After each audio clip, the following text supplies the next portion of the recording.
El tema que vamos a considerar ahora es cómo dar para la obra misionera mundial.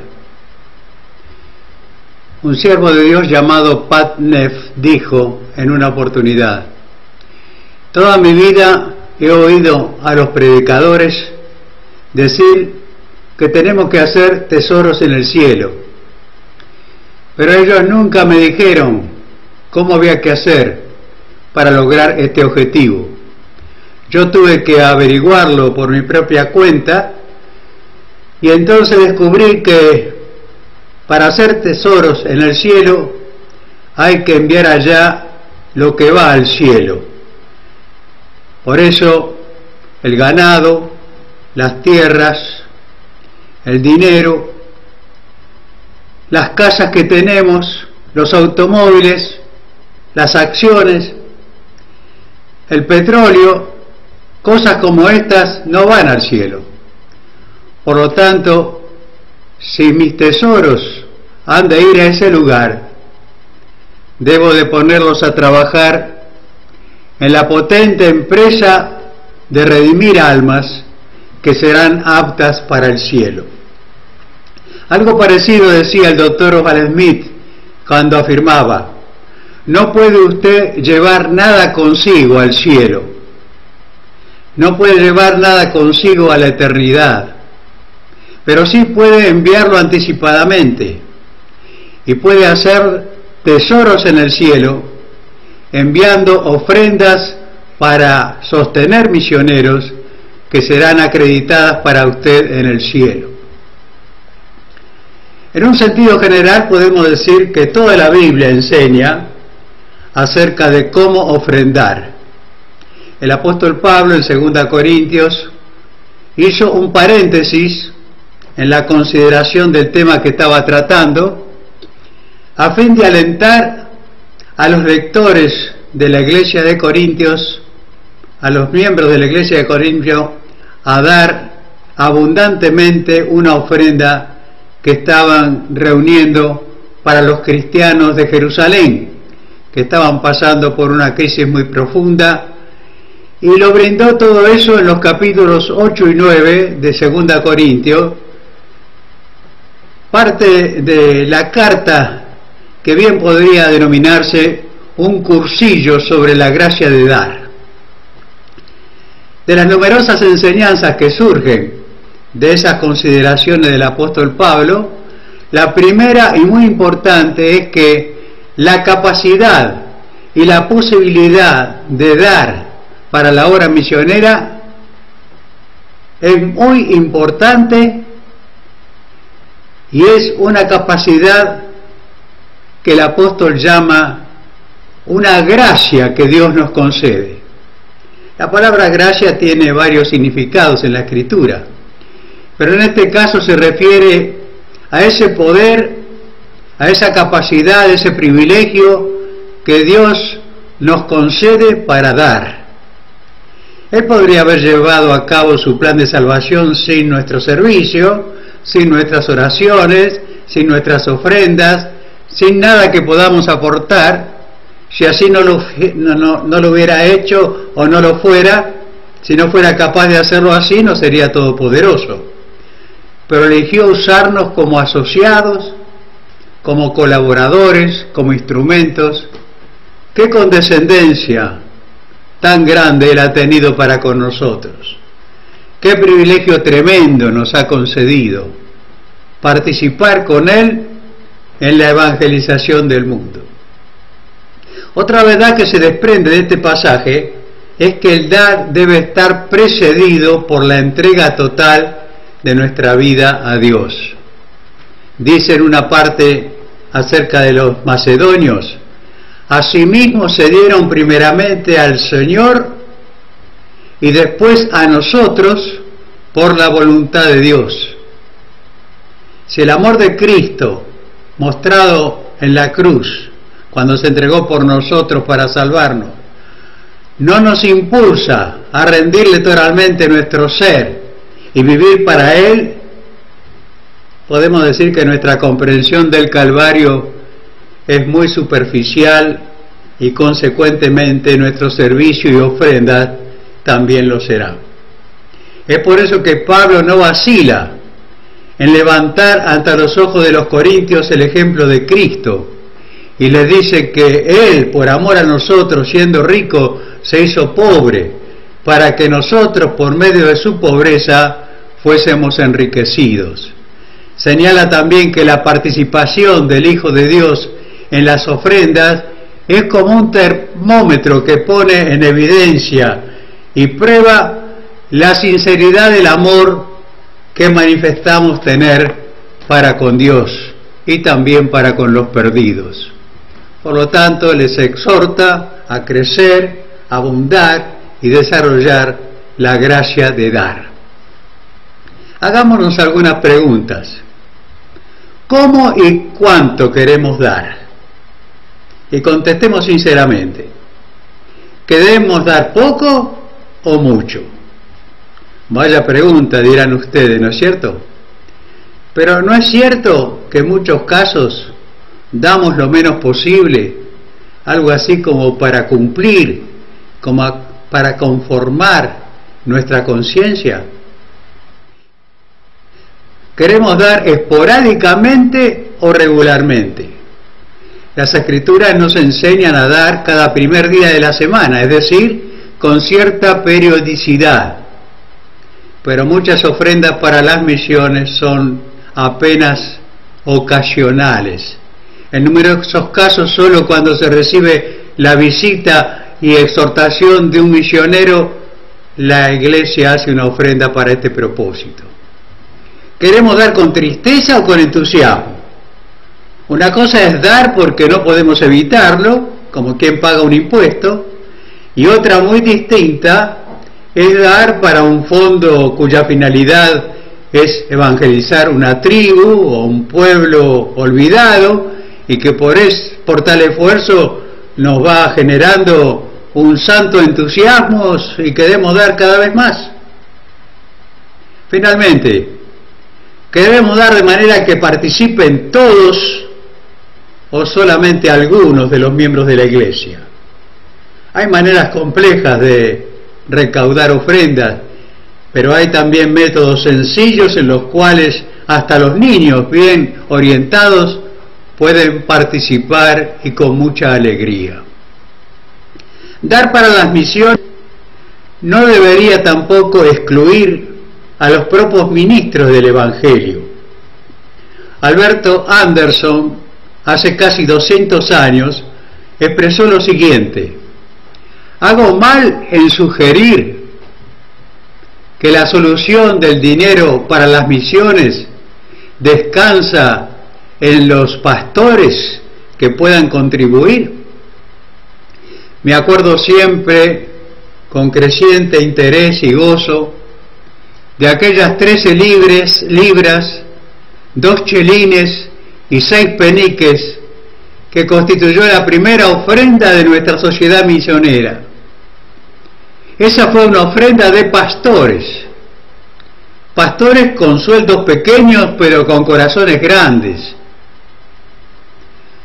Carey les había dado una nueva visión de Dios que los conmovió, y los conmovió con un concepto tan glorioso de un deber largamente descuidado, que ellos respondieron dando como cristianos entusiastas.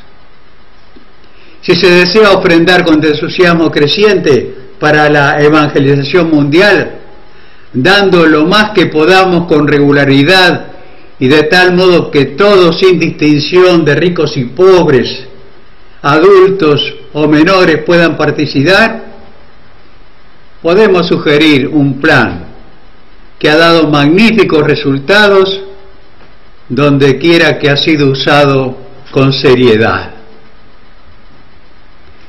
Quiero contarles el problema de 5 misioneros que fueron a la obra a servir al Señor. En un libro que me hizo ver la importancia y la prioridad de la obra misionera, el autor contaba acerca de una agencia que disponía de 5 jóvenes que fueron llamados a la obra misionera pero no tenían recursos para que la agencia lo sostuviera. El mayor deseo de ellos era ir a los campos blancos en el extranjero, pero no podían hacerlo porque no tenían todavía el apoyo de sus agencias ni de la agencia con la cual querían trabajar. Ocurrió que el autor del libro mencionado se ofreció a la agencia para intentar reunir el dinero necesario para que estos jóvenes misioneros pudieran partir a los campos blancos. Dios los había llamado para ir a hacer esa tarea. Ellos estaban dispuestos y entonces sucedió algo que podemos señalar como una gran victoria. ¿Cómo hizo este pastor para lograr el sostén de estos misioneros? Dice en su libro que él organizó una conferencia misionera en su iglesia. Y aparte de hablar y predicar sobre misiones durante varios días, hizo sentar a estos 5 jóvenes candidatos en la plataforma de la iglesia donde predicaba y desafió a la congregación a ofrendar para poder sostener financieramente a estos obreros. La iglesia respondió al desafío y en esa primera conferencia se presentaron promesas de fe que mensualmente cubrieron el sostén de los 5 necesitados misioneros que entonces salieron para servir a Dios a donde Él los había llamado. En años siguientes aumentó el desafío a sostener 10 misioneras y también lo logró. Luego el número creció a 20, más adelante 50, luego 100, 200 y más. El último informe que recibimos de esa iglesia decía que estaba sosteniendo en su totalidad o en parte a más de 500 misioneros en 67 países y cooperando con más de 35 agencias misioneras. Ustedes que me están escuchando seguramente estarán pensando: ¡qué fantástico! ¿Cómo lo hizo? Creo que puedo explicarles cómo lo consiguió. Pero antes es importante narrarles una experiencia transformadora que el pastor al cual me estoy refiriendo experimentó en su propia vida, en su propio corazón. La historia que he relatado tiene que ver con el doctor Osvaldo Smith, que fue pastor de la Iglesia de los Pueblos en Toronto, Canadá. Aclaro que este siervo de Dios no nació sabiendo cómo ofrendar. Usted y yo tampoco hemos nacido con ese conocimiento ni con esa tendencia. Pero él mismo nos cuenta cómo se produjo el gran cambio en su vida y también en su ministerio. Dice así: nunca olvidaré la manera como Dios me enseñó a dar para la obra misionera mundial. Era el primer domingo del año y recién me había hecho cargo de una iglesia que sabía cómo ofrendar de corazón y utilizaba una forma que yo nunca había conocido. Comencé este pastorado cuando en ella estaban celebrando una conferencia misionera anual. Personalmente yo no sabía nada en ese entonces de este tipo de conferencias. Nunca había visto ni había estado en una de ellas en toda mi vida. Mientras estaba sentado en la plataforma esperando que me den el lugar para predicar, yo vi cómo los ujieres iban repartiendo una forma de tarjeta en el auditorio y hasta que uno tuvo la audacia de subir a la plataforma y entregarme una de esas tarjetas a mí.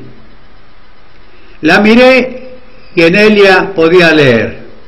Decía: confiando en Dios, me esforzaré por dar para la obra misionera de mi iglesia la suma de tantos pesos durante el corriente año. Nunca en mi vida había leído una declaración así. ¿Qué hice? Comencé a orar. Le dije: Señor, yo no puedo dar nada. Tú sabes que no tengo nada. No tengo ni un peso en el banco, no tengo ni un peso en el bolsillo. La iglesia solo me paga $25 por semana y cuando termina la semana ya no tengo dinero. Tengo que mantener a mi esposa y a mi hijo.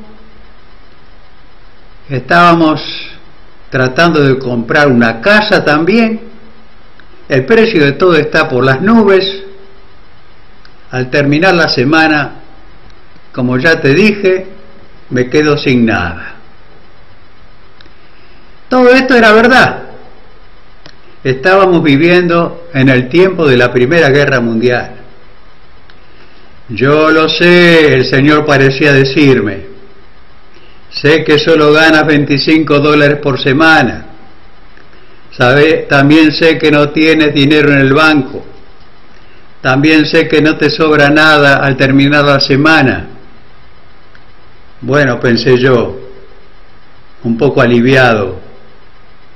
Esto da por terminado el asunto. No tengo nada, por lo tanto no puedo dar nada. Pero fue en ese momento que el Señor me habló al corazón y me dijo: yo no te estoy pidiendo lo que tú tienes ahora. ¿No me estás pidiendo lo que tengo ahora? Entonces, ¿qué es lo que me estás pidiendo?, repliqué. Yo te estoy pidiendo una promesa de fe. En otras palabras, ¿hasta cuánta cantidad puedes confiar en mí para que yo te dé para ofrendar para la obra misionera? Ah, Señor, exclamé, esto es diferente. ¿Hasta cuánto puedo confiar en ti que tú me darás si yo prometo ofrendarlo? Por supuesto, yo no sabía nada de ese asunto de ofrendar. No sabía nada tampoco de lo que era una promesa de fe. De lo que estaba seguro es que Dios me estaba hablando. Pensaba que podría dar tal vez $5 por año, o tal vez 10. Una vez en una iglesia, en una petición de ofrenda, había dado $3. Nunca había dado más que 5. Temblaba mientras oraba y esperaba la respuesta. Seguía orando: Señor, ¿cuánto puedo dar? De repente vino la respuesta. Yo no les voy a pedir que crean que Dios me habló en voz audible, pero bien podría haberlo hecho, porque la sensación que recibí fue tan fuerte y tan clara como si Él me hubiera hablado a viva voz en mi oído. Cuando, con los ojos cerrados, casi sin darme cuenta que estaba delante de la congregación, escuchaba la voz de Dios y preguntaba: ¿cuánto puedo dar, Señor? ¿Cuánto debo dar? De repente me contestó diciendo: me gustaría que ofrendes $50. ¿$50? Exclamé. ¿Cómo? ¿Por qué, Señor? No puede ser. Esta suma equivale a 2 semanas de sueldo.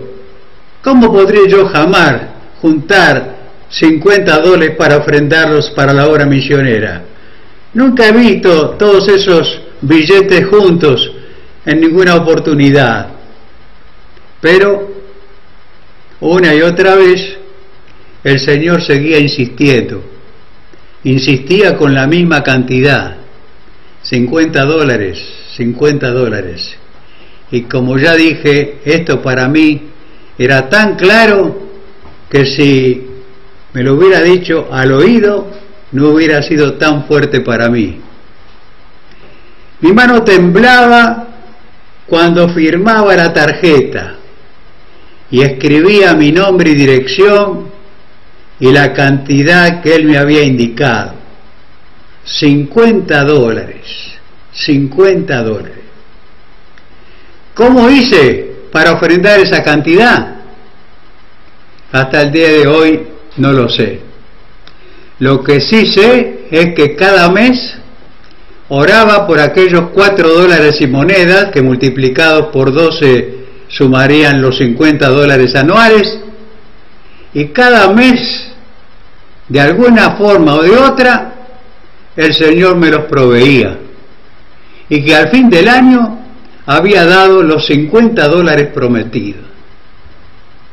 ¿Cómo desearía poder transmitirles el gozo que sentí mes tras mes al orar por la cantidad prometida?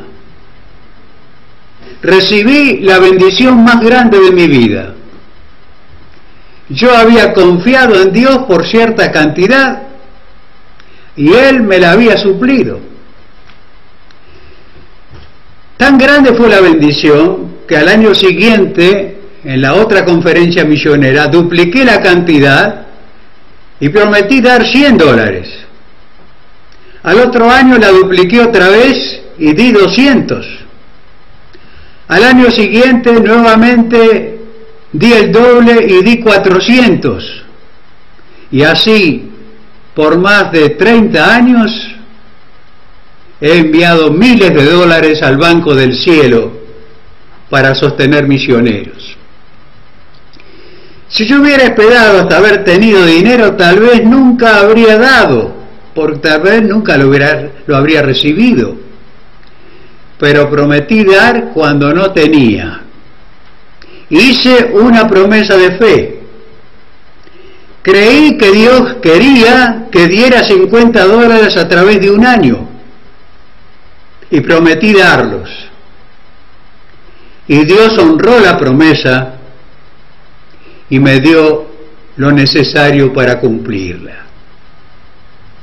Concluye diciendo el Dr. Smith: poner en la ofrenda lo que usted tiene no requiere mucha fe.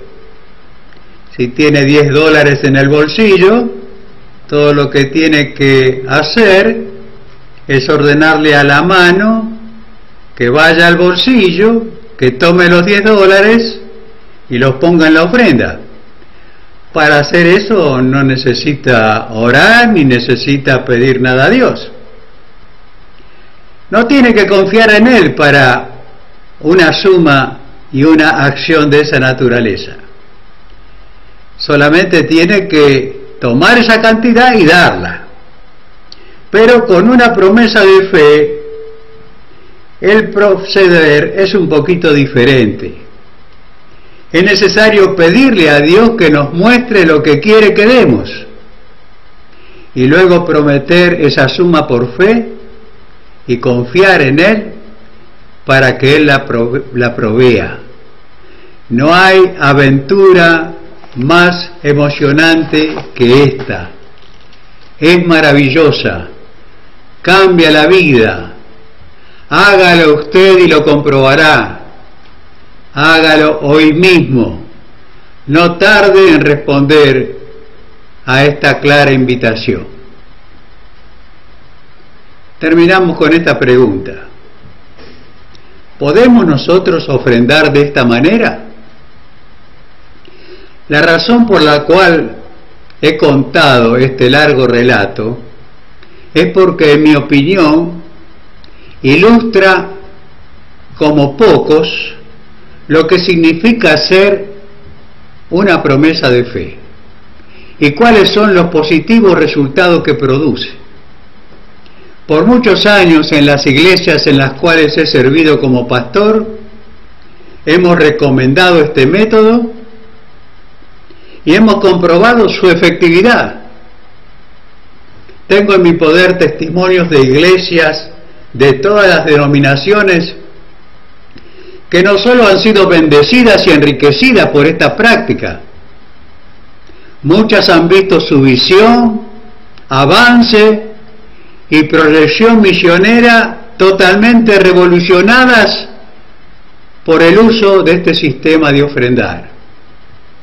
Por consiguiente, en la próxima presentación procuraremos explicar con más detalles en qué consiste hacer una promesa de fe para sostener la obra misionera mundial.